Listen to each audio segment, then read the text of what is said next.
Notre dossier ce soir est consacré à un anniversaire, les 100 ans des éclaireurs de France. Ils sont scouts, ils sont laïcs.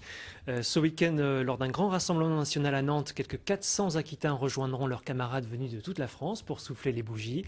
Alors, quelles valeurs aujourd'hui défendent ces éclaireurs? Dossier signé Sandrine Albault et Jean Rémias. Quand on se perd, on téléphone, mais on vous attend quand même pour midi et demi pour manger tous ensemble. Dimanche, 10h, place de la République. C'est le rendez-vous du groupe des éclaireurs laïcs de Bordeaux-Centre. Les lutins, les louveteaux, les éclés et les aînés, une cinquantaine de jeunes de 6 à 18 ans qui se retrouvent 2 ou 3 fois par mois avec leurs responsables.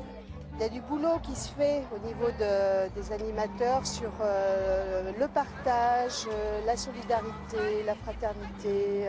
Ce sont des valeurs importantes de nos jours. On rentre du boulot. Une demi-heure plus tard, en forêt, dans la banlieue bordelaise. Terrain de jeu indispensable aux éclaireurs.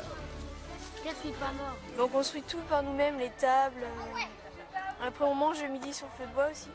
Donc ça fait une ambiance aussi, tous devant le feu. On peut faire des choses avec des couteaux qu'on a le droit. C'est avec ça qu'on fait les cabanes. Avec quelques outils, on arrive à faire plusieurs choses dans la nature.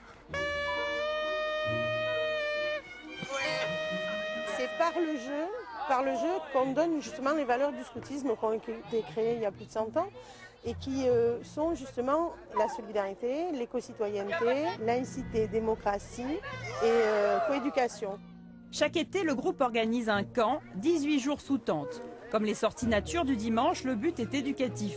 Former des citoyens autonomes, libres et responsables, c'est l'objectif premier des éclaireurs.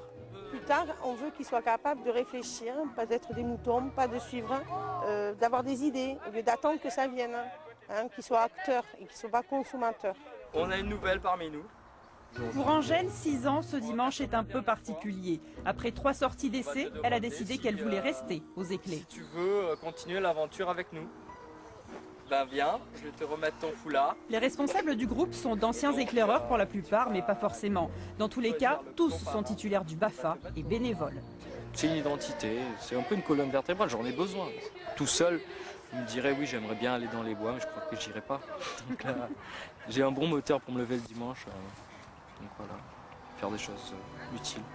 À la fin de la journée, on est fatigué, mais on sent qu'on a fait des choses intéressantes, qu'on a accompli des choses. Pas mal. Les éclaireurs laïcs fêtent leurs 100 ans. En Aquitaine, de nombreux groupes ont disparu faute de bénévoles. Il en reste 7 à Pau et dans l'agglomération bordelaise.